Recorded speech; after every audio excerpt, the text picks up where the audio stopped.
Se ha conocido, por supuesto, y ha dado vueltas en redes sociales el tema de las declaraciones, de lo que se decía el 2019, de lo que se dice ahora. Bueno, son las cosas de la política, pero vamos con los analistas políticos precisamente que nos ayuden a entender todo esto que ocurre en la política. Las notas que antecedían precisamente a la presentación de Manfredo Bravo, Carlitos Saavedra y el Chino Gómez, que nos están acompañando. Chicos, ¿cómo están? Muy buenas noches. Gracias por estar con nosotros. Un gusto tenerlos acá en el Noches Sin Tregua. Comienzo con Manfredo, por favor. ¿Qué opinión te merece esto de Pambol? Bueno, la verdad que yo coincido con lo que decía el señor Vázquez, ¿no? Estamos viviendo un proceso realmente lamentable de desinstitucionalización del sistema democrático y obviamente de ruptura con la lógica con la cual deberían funcionar los partidos políticos. Hoy tenemos agrupaciones ciudadanas que se venden al mejor postor, que prestan siglas, y se ha convertido en un tráfico económico prácticamente la existencia de estas agrupaciones que en definitiva no tienen ningún contenido ideológico, programático, filosófico con relación a lo que es la esencia de la política en el marco del deber ser, en el marco del bien común, en el marco de ocuparse de los problemas ciudadanos y en un enfoque que se tenga sobre una visión de país y sobre una coherencia lógica de la percepción que se tiene de los liderazgos, de la percepción que se tiene de la realidad y de las transformaciones que necesita el país. Gracias, Manfredo. Voy con Chino Gómez. A ver, mucho he escuchado en estos días, la política es el arte de lo posible. ¿Aplica en este caso? Chino, ¿cómo estás? Qué gusto escucharte. Hola, Jorge. Muchas gracias por el tiempo. Mira, en un sistema democrático, los partidos son los intermediarios entre el Estado y la sociedad y en un determinado momento llegan a constituirse en gobierno. La fragilidad de los partidos en este momento, ¿no?, es la crisis de representación. Hay una desideologización y una desestructuración, lo que significa que los partidos se han resumido a la propiedad de una familia, a una pareja o a un grupo de personas. El último partido que ha tenido esa dimensión real de partido político es el MAS y está agonizando en este momento.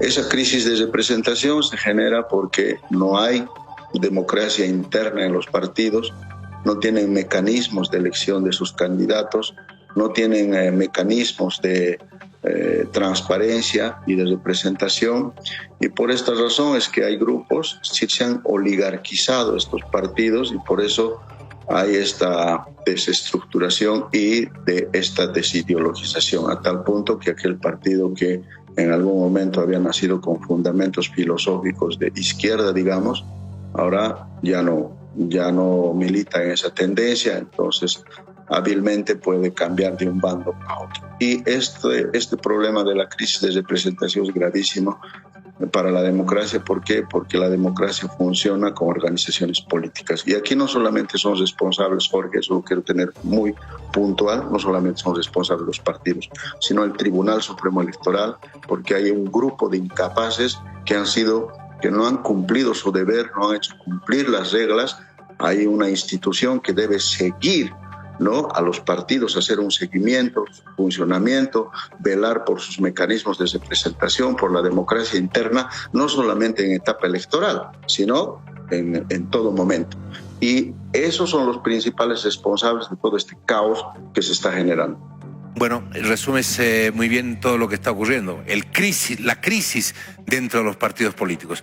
Uno puede entender algún tipo de situaciones, de acomodos, pero ahí, claro, juegan el poder por el poder, olvidarte lo que dijo uno, lo que dijo el otro, si le dijo el 2019 una cosa, que no se negociaba, que asesino, que dictador, que sangre, y cambiar para el 2025. ¿Cómo ves este tema de Pambol, que de verdad ha estado bien interesante el día de hoy? Carlitos Saavedra, ¿cómo estás? ¿Cómo estás, Jorge? Un saludo a Manfredo, Andrés. Es carnavalesco, ¿no? Igualmente. Es carnavalesco y termina desnudando en su peor dimensión este quiebre que hay entre el viejo y agonizante sistema de partidos políticos con la ciudadanía. Y esto es lo que termina generando ese hastío, ese hartazgo que hay con el actual sistema político que tiene la población. Definitivamente la contradicción total, el juego de intereses personales, grupales, ¿no? Ya habíamos visto algo parecido, ¿no? FPV era definitivamente un patrimonio familiar, era una sigla que después, por intereses bastante oscuros, se alquilaba al mejor postor. Entonces yo creo que la crisis que estamos viviendo hay que leerla como una crisis sistémica, ¿no? Es mucho más profunda que solo la economía, solo la institucional, la crisis del sistema de partidos políticos. No hay en quién creer, Jorge, ¿no? No hay en quién creer y eso obviamente te genera una tremenda fragilidad en la gobernabilidad, una tremenda fragilidad en la sociedad misma, ¿no?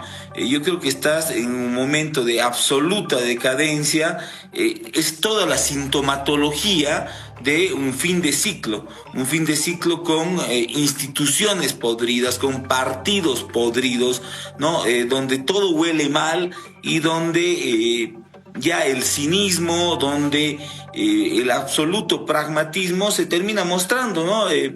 Nadie aguanta un archivo, nadie aguanta un carpetazo y no lo aguantó Pambol. Y esto nuevamente termina minando la credibilidad de los partidos políticos en una población que cada vez se siente más alejada y menos representada por su sistema político. Muy bien, muchísimas gracias, querido Carlos. Bueno, se conoció el día de ayer lo que pasó con el movimiento Tercer Sistema. Esto pasa a una decisión del Tribunal Supremo Electoral, pero básicamente las cartas están echadas, se las echó en el Beni el día de ayer con una acción acá en La Paz, el tema constitucional y todo aquello. Le pregunto a Manfredo y me voy a ir hasta Santa Cruz, ¿qué se sabe? Porque corrió el rumor hoy bastante en Santa Cruz de que Andrónico estaba buscando una sigla en Santa Cruz, de que había la posibilidad, de que había acercamiento, de que algo se estaba conversando por allá. ¿Qué va a pasar con la candidatura de Andrónico Rodríguez? Me voy hasta Santa Cruz porque hoy hubo bastante movimiento ahí en Santa Cruz, hubo bastantes rumores. Bueno, querido Jorge, la verdad que todo lo que tenemos de noticias son rumores, todavía no hay ninguna afirmación cierta, pero no me extrañaría, la verdad, en esta lógica con la cual están funcionando muchos partidos y hay muchos intereses de por medio. El poder es muy seductor y en el marco de construir poder, pues cualquier cosa se puede dar. Johnny Fernández no es precisamente un ejemplo de ética en su comportamiento político. No me extrañaría para nada de que pueda haber negociado la sigla de la UCS para prestársela o alquilársela. Esos detalles no los vamos a conocer a don Andrónico Rodríguez. De todas formas, sí, la posibilidad dentro de lo que es el escenario electoral y el sistema electoral está dado. Creo que Andrónico y su potencial candidatura está habilitada para poder alquilar cualquier sigla política e inscribirse, porque finalmente el sistema electoral le ha permitido registrar temporalmente mientras se habilitaba o no el movimiento Tercer Sistema, y ante la situación que vive esta organización está plenamente habilitado don Andrónico. Y también la UCS, que logró inscribir, lo único que tiene que hacer es cambiar de candidatos. Entonces, es un escenario posible que se puede dar, es un escenario que se está discutiendo en este momento seguramente entre los líderes de estos partidos. Muy bien. Y lo más probable es que se haga esta negociación y que pueda don Andrónico ser reemplazo de del candidato a la presidencia de la UCS. Muy bien, muchísimas gracias. Estamos conversando. Su candidato al Parlamento, ¿no? Bueno, estamos conversando con Manfredo Bravo, Carlos Saavedra y Andrés Gómez. Andrés, ¿cómo ves la candidatura de Andrónico Rodríguez? ¿Cómo ves todo esto que ya ha pasado con el movimiento Tercer Sistema, la devolución de listas, 2 cartas, una para que se devuelvan, otra para inscribir los candidatos? Esto que el día de hoy se ha empezado a manejar bastante respecto a la búsqueda de partido. ¿Cómo ves la candidatura de Andrónico, para resumir? Es un político con suerte, ¿no? Es decir, como señaló Maquiavelo hace mucho tiempo, en la política también juega el azar, pero hasta cierto momento, porque uno no gobierna todo el tiempo el azar. Es un político con suerte, digo, porque sin haber hecho nada, aparece como candidato y sin haber hecho nada, tiene 2 adversarios muy fuertes. El adversario número 1, que se ha convertido prácticamente en un enemigo existencial, es su propio jefe, Morales, ¿no? A quien lo suplica para que se una a él, y obviamente no creo que se una, porque no les vincula principios, sino intereses, ¿no? Y una visión destructiva del país y de la institucionalidad democrática. Y el otro adversario que tiene es Luis Arce. Al frente tiene a su propio partido, al que perteneció el movimiento al socialismo. Y el hecho de saltar de un partido a otro partido justamente nos está demostrando esa fragilidad o la crisis de representación y la ausencia de partidos políticos, ya sean partidos de cuadros o de masas, ¿no? Que son fundamentales para el funcionamiento de la democracia. Y estamos en un terreno altamente pragmático, donde se han perdido los valores políticos, y no solamente eso, sino que está en serio cuestionamiento el nivel ético de los candidatos. Ahora, ¿cómo va a recibir ese hecho la sociedad, el electorado? Pues lo veremos en su momento, si los va a premiar o no a estas personas cuyo único interés, al menos por las acciones que han realizado y por las huellas de comportamiento, su único interés es el tomar el poder, pero no el poder para beneficiar a la gente, sino el poder para beneficiarse ellos. Eso traduce, ¿no?, las acciones que hasta ahora han estado asumiendo. Bueno, me dejas picado ahí con un tema.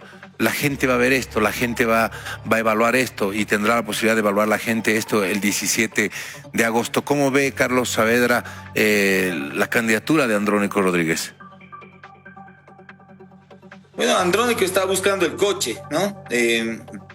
Definitivamente él quiere correr la carrera, y hay un viejo lobo de mar ahí, ¿no? Un representante del pragmatismo político, que obviamente ha medido, ¿no? Y ha calculado estratégicamente llegar a este lugar, que se llama Johnny Fernández, ¿no? Alguien de verdad creía que a Johnny le interesaba ser candidato a presidente. Por supuesto que no, ¿no? Solo que él trabajó muy hábilmente para, de manera independiente, habilitar a UCS, tener ahí el partido listo, y hoy está en tremendas condiciones de negociar.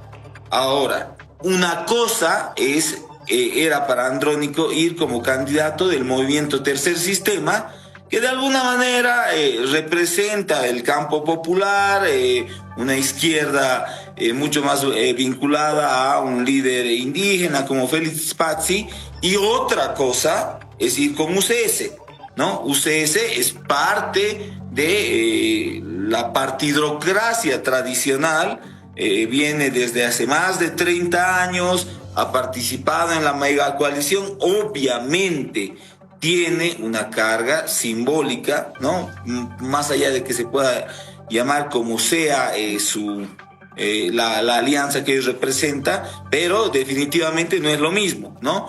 Veo una jugada muy pragmáticamente hábil, criticable absolutamente desde lo ético de Johnny Fernández, que de estar en la lona en términos de preferencia o de aprobación de su gestión como alcalde en Santa Cruz y no tener una presencia nacional, muy posiblemente hoy tenga una bancada, tenga un candidato que evidentemente es competitivo, aunque a ese candidato le va a pesar mucho ir con UCS, porque obviamente no tiene mucho que ver en términos ideológicos Andrónico con ese partido. Bueno, habrá que ver, sí se ha hablado bastante de esto en Santa Cruz precisamente. Voy con una notita que quiero mostrarles a ustedes a propósito de, ya que estamos hablando de crisis, hablamos de la crisis en los partidos, uno de los lugares más lindos para divertirse en cuanto al análisis por el tema de la crisis, esta crisis institucional, esta crisis multidimensional que estamos viviendo, es la Asamblea Legislativa, que hoy, por ejemplo, en el Senado tenían que tratar algunos de los proyectos de ley, algunos de los proyectos enviados por el Tribunal Supremo Electoral para blindar las elecciones. Pero ¿saben qué pasó? ¿Por qué no pudieron tratar? Porque la comisión no mandó el informe. ¿Qué pasó? El jefe de bancada de Comunidad Ciudadana, Guillermo Sewane, se sorprendió al ver que inesperadamente cambió el primer punto de la agenda. En la sesión del Senado debía tratarse el proyecto de ley del TREP, pero la directiva lo retiró. En consecuencia, yo quisiera plantear la posibilidad de que tomemos conciencia de aquello y que intentemos resolver ese tema. Es un proyecto demasiado simple, yo lo he leído varias veces. Tiene que ver con dos proyectos de leyes que se aprobaron en el año 2010, donde intenta resolver dos problemas pequeños que de alguna manera nos permiten blindar al Tribunal Electoral en el desarrollo de lo que es el proceso electoral. No es fácil, presidente, explicar por qué el Senado se toma todo el tiempo del mundo para tratar una ley que está siendo requerida con urgencia para dar certidumbre a la población, en sentido de que el proceso electoral va a continuar y va a continuar como debe continuar. Yo exijo en esta sala que tanto la presidencia, la directiva y la gente de la comisión nos dé explicaciones de qué es lo que está pasando. El senador Sewane pidió que por dispensación de trámite se agende el TREP y el proyecto de ley del principio de preclusión, pero, oh sorpresa, la Comisión de Constitución no presentó ninguno de los informes. ¿Dónde está el presidente de la Comisión de Constitución, el senador Flores? No sé si está el presidente de la comisión. Constitución.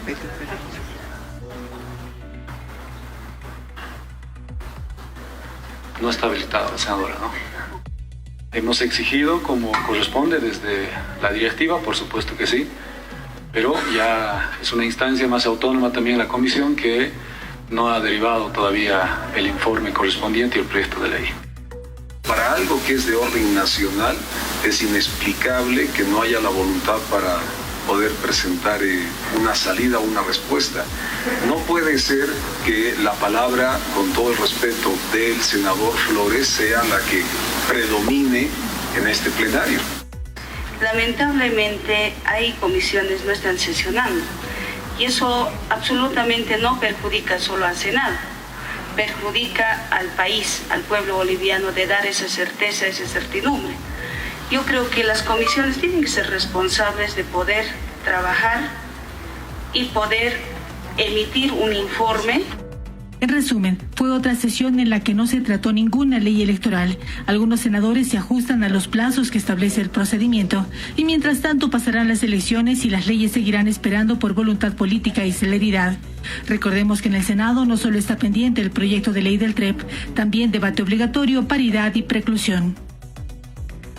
Y vuelve entonces la discusión, y vuelve entonces el tema de hay sectores que de verdad quieren las elecciones y hay otros sectores que de verdad no quieren las elecciones, porque ya lo que pasó en la Asamblea en el Senado el día de hoy y que queríamos presentarlo a nuestros invitados, pasa ya quizás a ser un capítulo más o por lo menos unas líneas más dentro del anecdotario.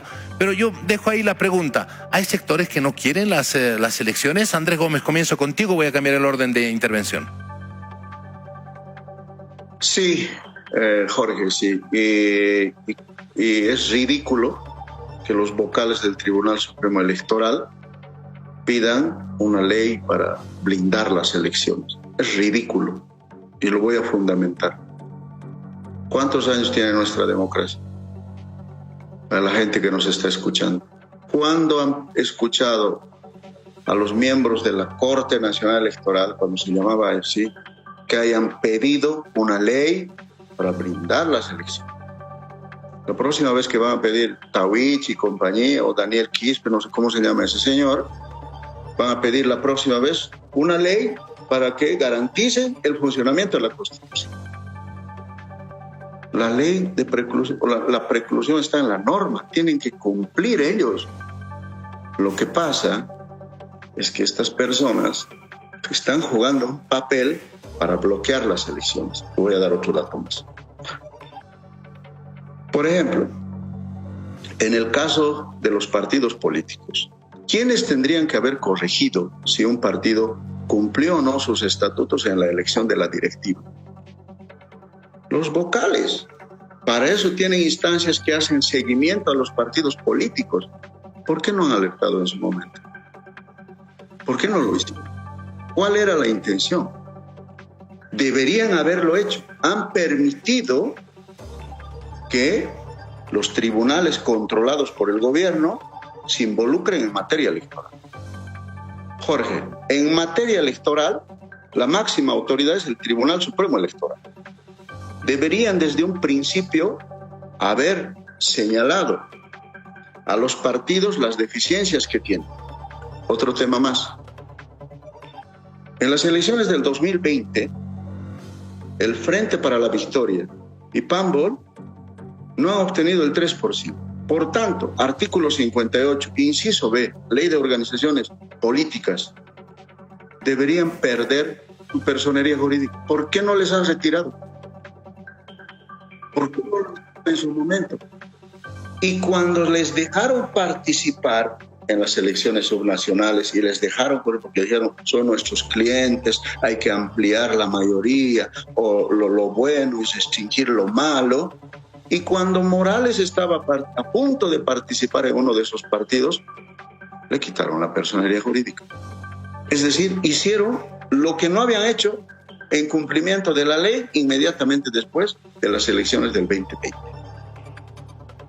Entonces ahí estás viendo la injerencia no solamente de la justicia constitucional, no sé si llamarle justicia constitucional, sino de sus tribunales y del gobierno.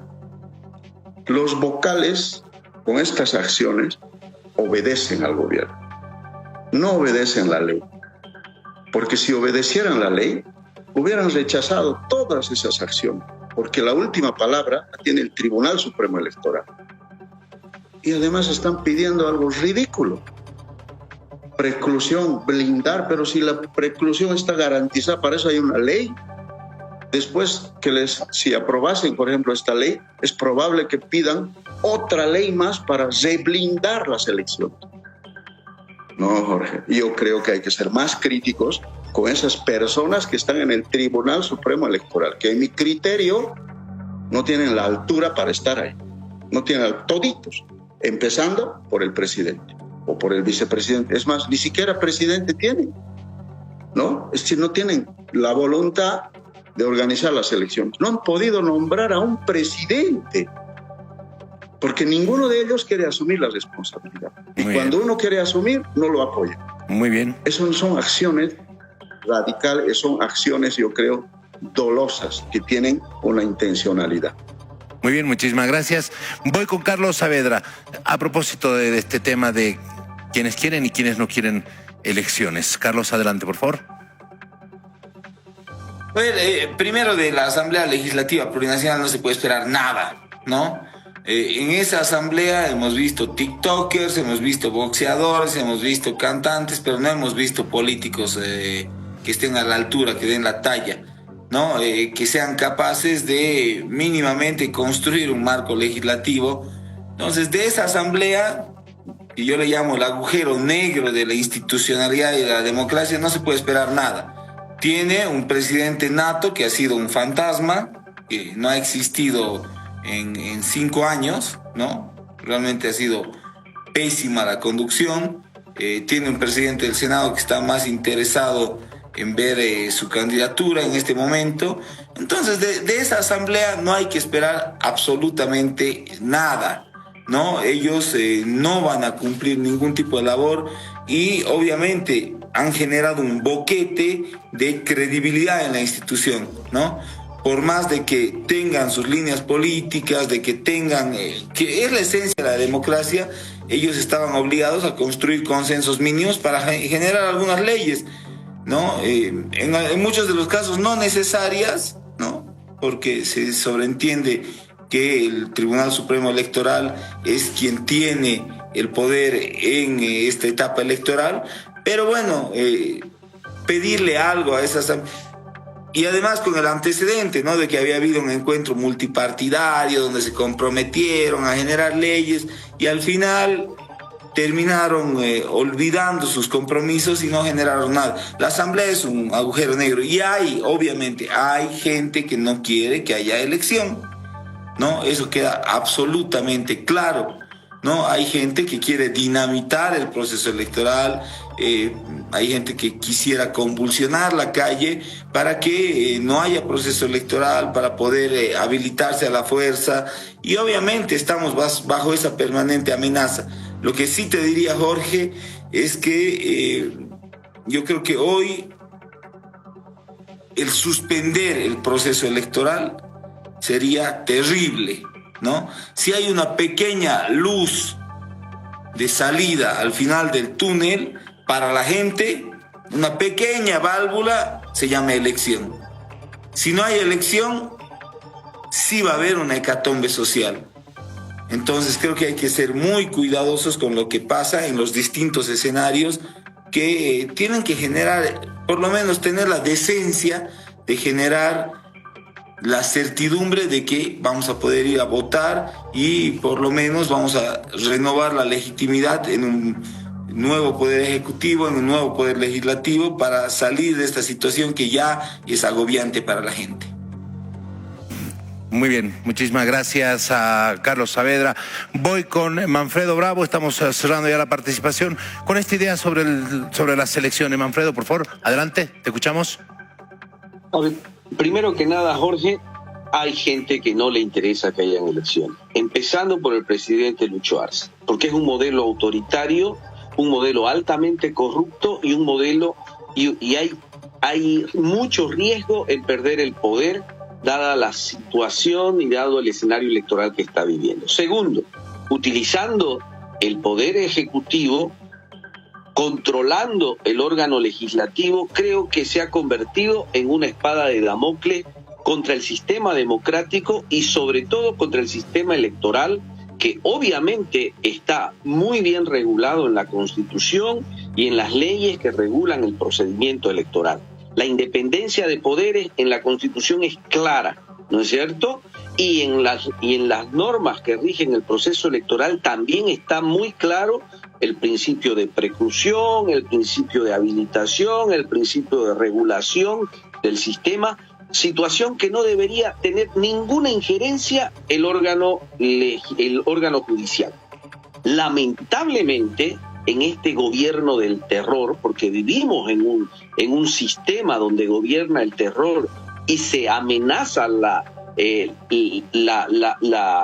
responsabilidad de cualquier ciudadano que está ejerciendo una función pública desde el órgano judicial y además de la oposición, también de los liderazgos emergentes de oposición, con toda una serie de procesos que se vienen dando.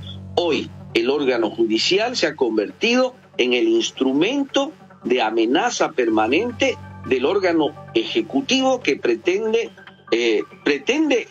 construir los escenarios para evitar salir del poder. Y eso es lo que nos debe preocupar a nosotros, porque evidentemente el órgano electoral no tendría por qué pedir permiso al Congreso o a la Asamblea para poder regular algo que ya está regulado. Y lo único que tendría que hacer el órgano electoral es cumplir sus normas que están rigiendo el proceso electoral en esta etapa. Pero está la amenaza permanente, latente, de esa inquisición que tenemos ahora, como es el órgano judicial, instrumentado desde el Poder Ejecutivo, porque eso no lo vamos a negar, Jorge. Todos sabemos que los autoprorrogados y los que han entrado están bajo la presión y al servicio del órgano ejecutivo. Y si el órgano ejecutivo está con la intención de prorrogarse en el poder, estoy plenamente seguro de que va a encontrar el escenario para hacerlo, ya sea a través de una convulsión social que está buscando también generar, o a través de la presión política y la amenaza.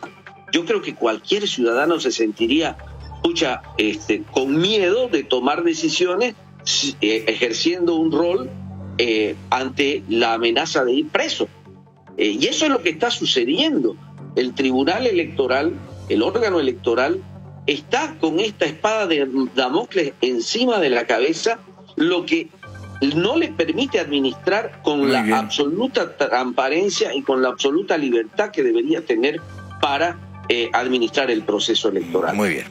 Estamos con una democracia en riesgo, Jorge, y eso debemos, los ciudadanos somos los que tenemos la voz para exigir, porque este país revienta si es que no hay elecciones. Muy bien, muchísimas gracias, les agradezco mucho.